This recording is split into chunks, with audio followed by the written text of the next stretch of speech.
No hay manera de que alguien llegue a apreciar completamente, y espero que nadie lo haga jamás, lo que sucedió en esa casa esa noche en relación con la brutalidad que se ejerció sobre estos chicos. Los informes de autopsia recién publicados revelan el horror que tuvo lugar dentro de la casa en King Road y lo que las cuatro víctimas, Matty, Kaylee, Ethan y Sana, soportaron. Revisamos los informes y lo que nos dicen sobre las afirmaciones de que más de un asesino estuvo involucrado.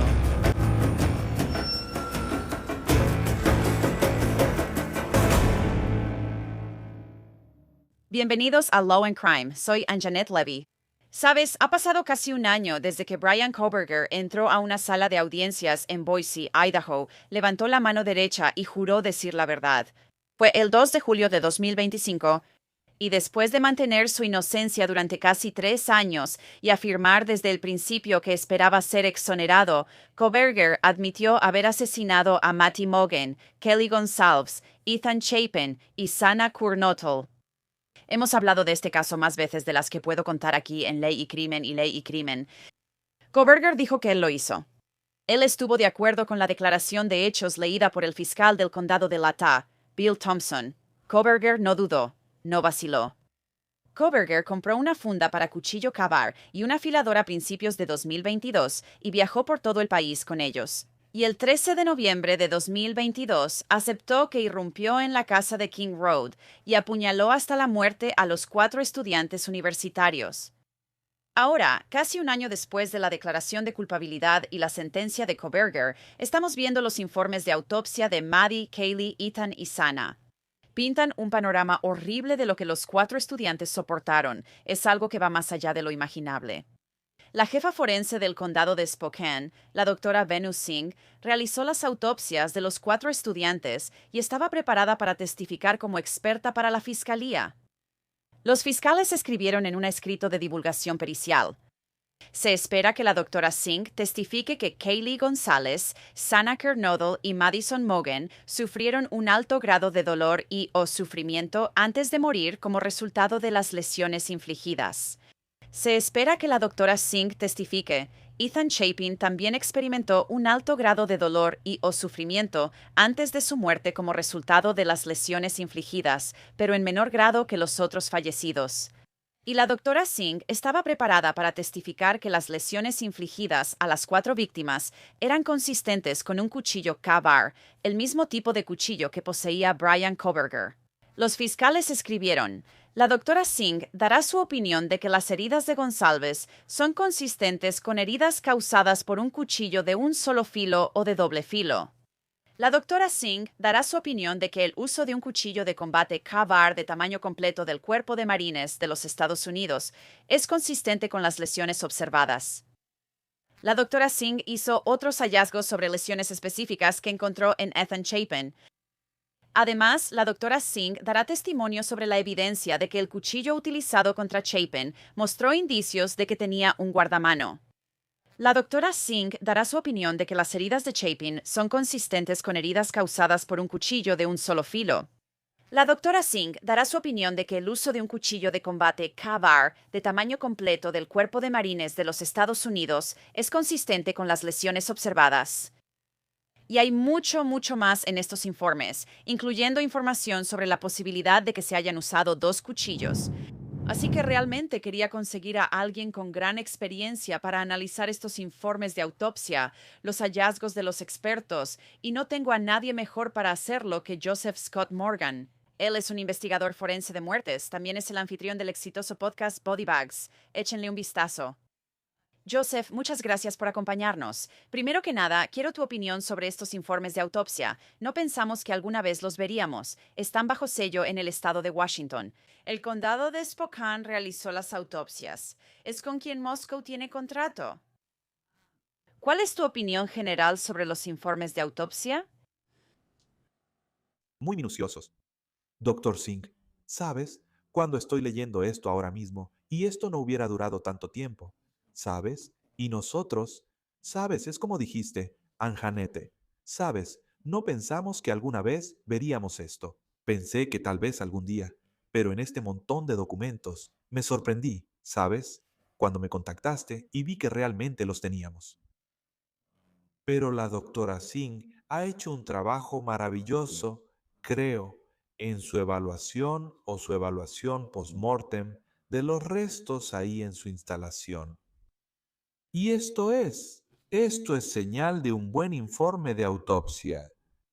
Si una persona común puede sentarse y leerlo y darse una idea de la naturaleza de las lesiones, Um, el estado del individuo, tanto en el periodo antemortem, antes de la muerte, como postmortem, y presentarlo de tal manera, porque, ya sabes, estos informes, cuando ves los informes de autopsia, no están, estos no se crean para otros médicos, se crean como un informe científico, objetivo, que tiene valor forense, que si vas a la corte, cuando intentas explicar esto a un jurado y el jurado no tiene la misma educación que un patólogo, que es muy específica, ellos pueden entenderlo. Y, sabes, para mí, al leer esto, creo que la doctora Singh habría sido formidable, ¿de acuerdo?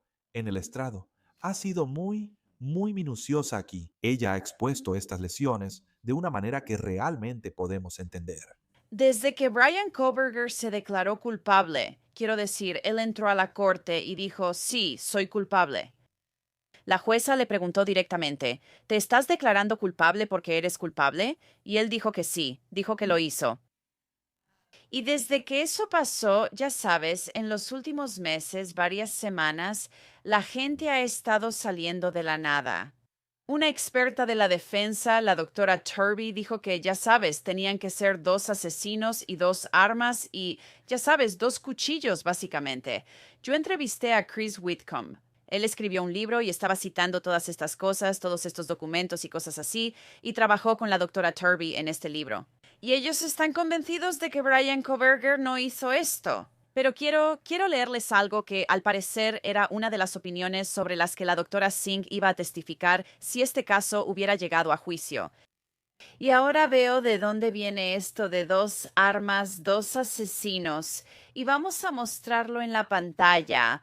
La doctora Singh dará su opinión de que las heridas de Kurnotl son consistentes con que un cuchillo de un solo filo y o de doble filo haya sido la fuente de las heridas. Además, el mango y o la punta del cuchillo podrían explicar la apariencia de serración en algunas de las heridas en la cara de Kurnotl. La doctora Singh opinará que esta serración podría ser causado por Kurnotl peleando y o sosteniendo, tocando el cuchillo y o la mano que sostiene el cuchillo, lo que causó la lesión. La doctora Singh dará su opinión de que el uso de un cuchillo de combate K-Bar de tamaño completo del Cuerpo de Marines de los Estados Unidos es consistente con las lesiones observadas. Eso no significa necesariamente que se hayan usado dos cuchillos, dos asesinos o dos armas. No, no lo dice. Y para quienes hemos trabajado en el campo médico legal durante toda nuestra vida, vemos lesiones y, ya sabes, especialmente en un evento tan dinámico como este, entendemos que estas cosas no ocurren en el vacío. ¿De acuerdo? Hay personas que reaccionan, hay individuos que se están defendiendo, hay un perpetrador que está en medio de una masacre.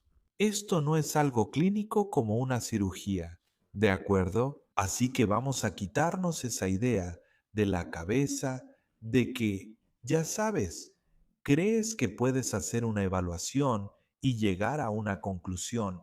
Eso definitivamente decía que había dos perpetradores o múltiples armas porque eso simplemente no es, esa no es la realidad. Ahora, es trabajo de la defensa. Está bien, es trabajo de la defensa generar duda razonable, ¿verdad? O sea, así es como funciona nuestro sistema. Pero creo que cuando empiezas a considerar la naturaleza de este cuchillo del que estamos hablando, esta arma, este cavar, es un arma de guerra, ¿de acuerdo?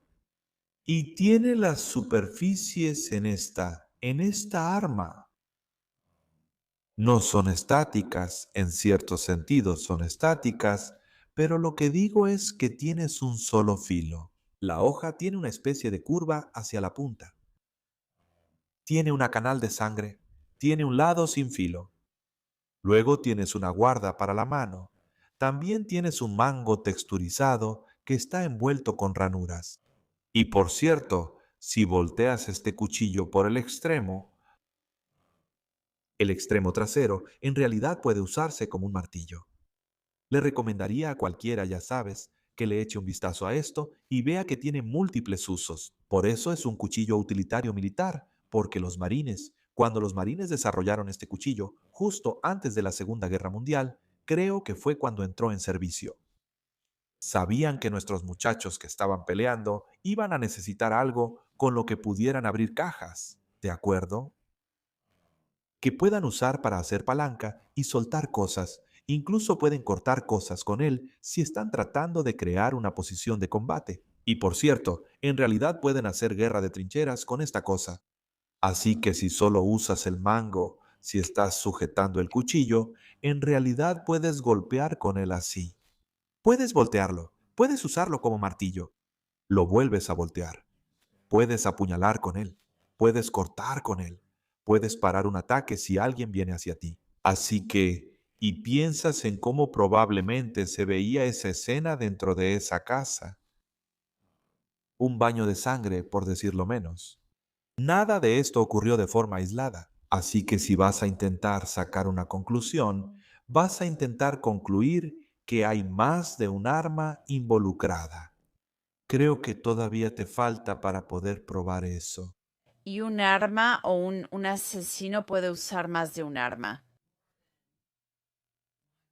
Quiero decir, pudo haber sido un puño, incluso si es el cuchillo usándose como martillo, como un objeto para golpear, aún puedes hacer otras cosas. Sí, sí, eso es posible. La persona pudo haber traído otra arma consigo. Pero, ya sabes, su conclusión es que están llegando a esa conclusión. ¿Sabes? Volvemos a la funda, ¿verdad? La funda se encuentra ahí en la habitación. Y por supuesto, ese identificador va a relacionar eso con el K-bar, ¿verdad? Y claro, no tienen el cuchillo. Tienes que entender eso. No sé si alguna vez tendremos el cuchillo o si ellos alguna vez tendrán el cuchillo. ¿De acuerdo? Pero la pregunta que tienes que hacerte ¿es posible? Para un cuchillo como un cuchillo cavar que encaje en esta funda. Muy bien. ¿Es posible que haya sido utilizado para generar todas estas lesiones a las 4 víctimas? Y entonces, ya sabes, de nuevo, vuelvo a la palabra dinámico. Sabes, ninguno de estos chicos necesariamente se queda quieto. ¿De acuerdo? Mientras esto sucede, sabes, tienen un instinto de supervivencia que se activa. Están bloqueando. ¿De acuerdo? Están reaccionando al dolor. Cada vez que un cuchillo se clava en una zona específica del cuerpo, a menos que la persona esté muerta, va a haber un centro de dolor que se activa. Así que van a retorcerse, van a girar. Ellos, ya sabes, van a gesticular en cualquier cantidad de direcciones en el proceso. Así que están reaccionando en ese sentido. No es solo como si tuvieras a una persona que simplemente está ahí. No están posicionados como un blanco de papel en algún lugar donde les clavas un cuchillo y no reaccionan. Eso, por supuesto, Sana sabemos que estaba despierta y luchando, sabemos eso, y ella ya sabes, ellos. Su informe de autopsia, o al menos el resumen de este, lo muestra. Ella tenía 23 heridas en el cuero cabelludo, la cara, y el cuello. 7 en el pecho y el abdomen.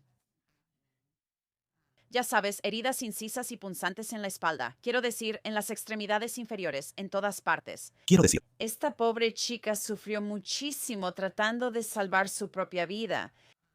Ahora sí quiero pasar a hablar de Kaylee porque mucha gente ha comentado mucho sobre las heridas de Kaylee y la gravedad de sus lesiones. Ella estaba en la cama junto a Maddie. Eran mejores amigas. Ya sabes, Maddie, por supuesto, también sufrió muchísimo. Pero Kaylee tuvo algunas heridas que la gente ha señalado.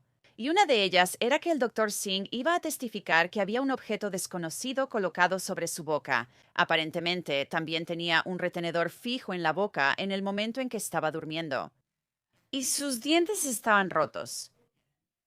Y Kaylee dice, ya sabes, sufrió raspaduras en la nariz y las mejillas, moretones alrededor de los ojos. Es algo realmente horrible. Y también tenía ese objeto desconocido colocado contra su boca. Eso fue lo que dijo el doctor.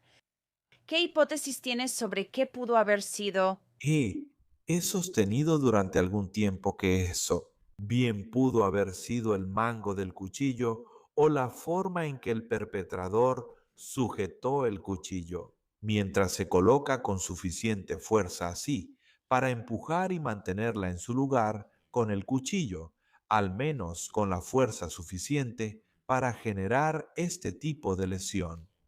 Y sabes, la herida es evidencia de que ya sabes de que tienes esta respuesta reactiva en curso. Crea un patrón ahí que aparentemente está en el estado anti-antemortem. No es una lesión post-postmortem la que ella sufrió. Y luego tienes esta devastación en su boca donde tenemos dientes flojos. Creo que tenemos fracturas en los huesos faciales. ¿Sabes? Y es realmente Um, indicativo de lo brutal que fue este ataque. Ahora, eso fue, ya sabes, hay muchas, supongo, conductas que podrían ver esto y decir, bueno, tal vez ella era el objetivo. Y eso es lo más cerca que vas a estar. Vas a decir, bueno, tal vez ella era el objetivo. No tengo idea si ella era el objetivo. No tengo idea de quién era, de hecho, el objetivo en esa casa. Creo que muchas de estas cosas son especulativas. Pero todo lo que puedes hacer es regresar a las heridas que se sufrieron en un ataque brutal. Hablamos sobre Sana, ya sabes, siendo reactiva. Kaylee estaba, ya sabes, básicamente inmovilizada en este lugar. Y solo Dios sabe por qué el perpetrador, ya sabes, decidió desatar el infierno sobre ella específicamente, pero fue un evento destructivo.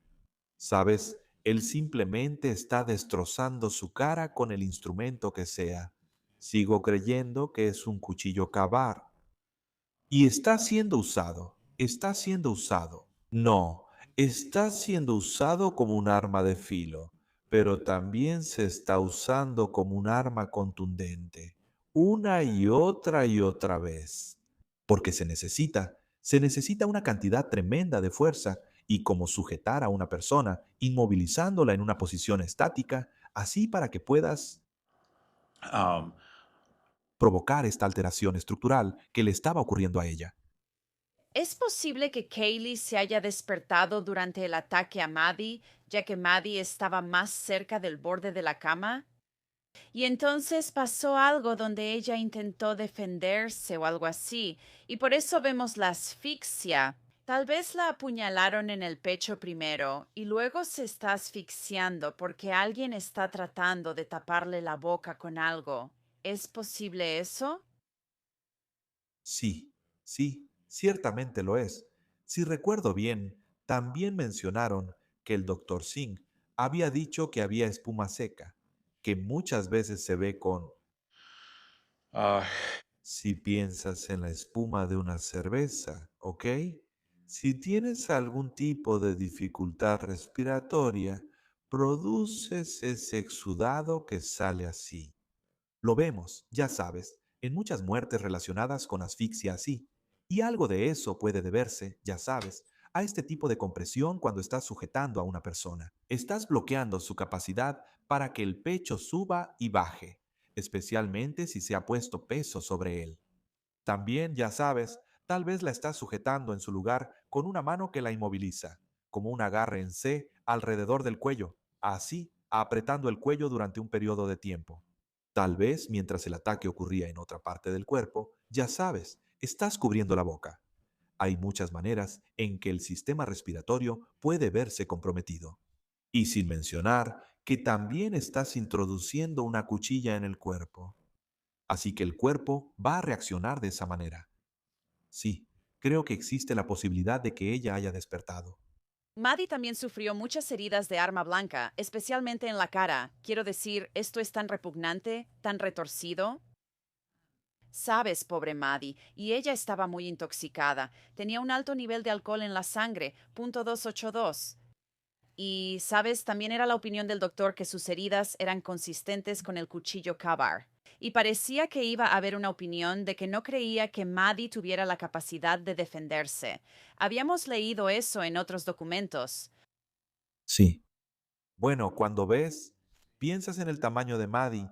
Es bastante diminuta, ¿verdad? Y luego piensas en esto. Su nivel de alcohol en la sangre. Sí, puedo ver por qué el doctor Singh podría llegar potencialmente a esa conclusión. Sabe, porque Maddie habría estado. No es realmente como un estado de sueño, pero ella, ya sabes, en ese momento, cuando tu nivel de alcohol en sangre es tan alto y tienes a alguien atacándote, lo único que podría activarse para que pudieras reaccionar más sería una descarga de adrenalina. Bueno, si no tienes conciencia de eso, ella pudo haberse quedado ahí acostada. No lo sabemos, no lo sabemos. Solo Dios sabe, ¿verdad? No tenemos idea. Pero sí, creo que ella pudo haber estado, ya sabes, tan indefensa como un gatito. Es simplemente horrible. Pobres todos estos niños, pero Maddie, todos ellos, es simplemente horrible. Finalmente, Ethan parece que sufrió menos heridas de arma blanca. La doctora Singh iba a testificar que Maddie, Shanna y Kaylee sufrieron mucho y experimentaron un gran dolor antes de morir. Ethan también, pero no al grado que las demás. La doctora Singh determinó que él tenía 4 heridas de arma blanca en la cara y el cuello, una herida punzocortante en la parte superior del pecho, 6 heridas cortantes en las extremidades superiores y luego 6 heridas punzocortantes y cortantes en las extremidades inferiores. Y luego había lesiones asociadas, incluyendo perforaciones de la vena yugular, la vena subclavia y la arteria subclavia. Quiero decir, solo esas lesiones, la yugular y la arteria subclavia, serían instantáneamente mortales, ¿no es así? Bastante cerca. De hecho, sabemos que, solo para darles a todos un punto de referencia, sabemos que el caso Corny Clinic está como intensificándose en este momento. Y uno de los problemas en ese caso en particular es que Toby, la víctima, tiene la subclavia cortada. Y él es un hombre muy grande, ¿verdad? Y esa es la única lesión, y simplemente se fue apagando. Entonces, si tienes múltiples daños en estas estructuras por aquí, para que la gente lo sepa.